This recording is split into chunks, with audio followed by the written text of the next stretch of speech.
آپ صلی اللہ علیہ وآلہ وسلم کی جو تعلیمات ہیں کہ اگر ان مسلمان کے لیے جو فرمایا ایک جسم کی طرح، اگر ایک عضو کو تکلیف پہنچتی ہے تو پورے جسم کو گویا کہ تکلیف پہنچتی ہے۔ تو مسلمان کی مسلمان کے ساتھ یہ کیفیت بیان کی گئی ہے کہ ایک کو یعنی تکلیف پہنچے تو دوسرا بھی اس تکلیف کو گویا کہ محسوس کرے، اور اس تکلیف کو دور کرنے کی جہاں تک اس سے ممکن ہو سکے وہ کوشش کرے۔ اللہ نے اس نعمت کا قرآن میں بھی ذکر فرمایا کہ رب نے تمہارے دلوں میں محبت کو پیدا کر دیا ہے۔ تو جہاں پیار، محبت اور اتفاق کی وہ کیفیت برقرار ہے، یہ رب کا شکر ادا کرنا چاہیے، اور جہاں نہیں ہے اس کو پیدا کرنے کی کوشش کریں۔ اسی سے گھر چلتے ہیں، اسی سے کاروبار بستے ہیں، اسی سے شہر آباد ہوتے ہیں، آبادیاں آباد ہوتی ہیں۔ امن، امان، یہ ہمارا اسلام بالکل اس کا درس اور تعلیم واضح طور پر ارشاد فرماتا ہے۔ سورہ آل عمران میں رب تعالی نے اس نعمت کو جو ذکر فرمایا ہے، آئیے پہلے وہ سنتے ہیں۔ اللہ رب العالمین ارشاد فرماتا ہے، بسم اللہ الرحمن الرحیم، وَاذْكُرُوا نِعْمَةَ اللَّهِ عَلَيْكُمْ إِذْ كُنْتُمْ أَعْدَاءً فَأَلَّفَ بَيْنَ قُلُوبِكُمْ فَأَصْبَحْتُمْ بِنِعْمَتِهِ إِخْوَانًا۔ ارشاد فرمایا، اور اللہ کا احسان اپنے اوپر یاد کرو جب تم میں دشمنی تھی، اس نے تمہارے دلوں میں الفت کو ڈال دیا، محبت کو ڈال دیا، اور ارشاد فرمایا تو اس کے فضل سے تم آپس میں بھائی بھائی ہو گئے۔ انما المؤمنون اخوہ، مومن تو بھائی بھائی ہیں۔ اور واقعی ہی ایسا کہ رسول اللہ صلی اللہ علیہ وسلم کی اگر تعلیمات دیکھیں،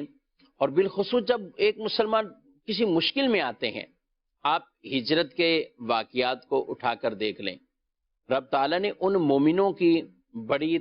تعریف فرمائی ہے کہ ہجرت کے موقع پر ایک تو وہ کہ جنہوں نے ہجرت کی، اور ایک وہ جنہوں نے سامنے سے ان کو اپنا بھائی بنایا اور مدد کی ہے۔ یہ اخوت کا ایک بہت بڑا جو درس اس ہجرت کے اندر رسول مکرم صلی اللہ تعالی علیہ وآلہ وسلم نے دیا، اور آپس میں باقی بھائی بھائی بنائے کہ تم اس کے بھائی، تم اس کے بھائی، تم اس کے، جسے کہتے ہیں جوڑیاں بنا دینا، تو دو دو کو رفیق بنا دینا۔ تو ان کے اندر ایک آپ نے بھائی چارے والی یہ کیفیت ایسی بنائی، تو یہاں تک کہ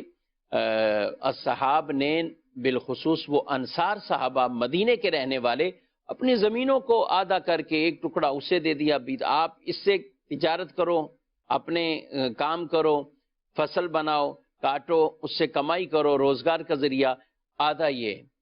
اپنے گھروں میں سے جگہ ان کے لیے دے دینا، کاروبار میں سے جگہ ان کے لیے دے دینا۔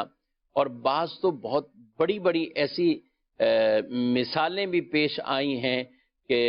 رہتی دنیا تک وہ مثال ہی رہے گی کہ کس طرح انصار صحابہ نے لوگوں کی جو ہے وہ مدد کی۔ اللہ رب العالمین نے ان کی بھی تعریف فرمائی، اور قرآن پاک میں ارشاد فرمایا،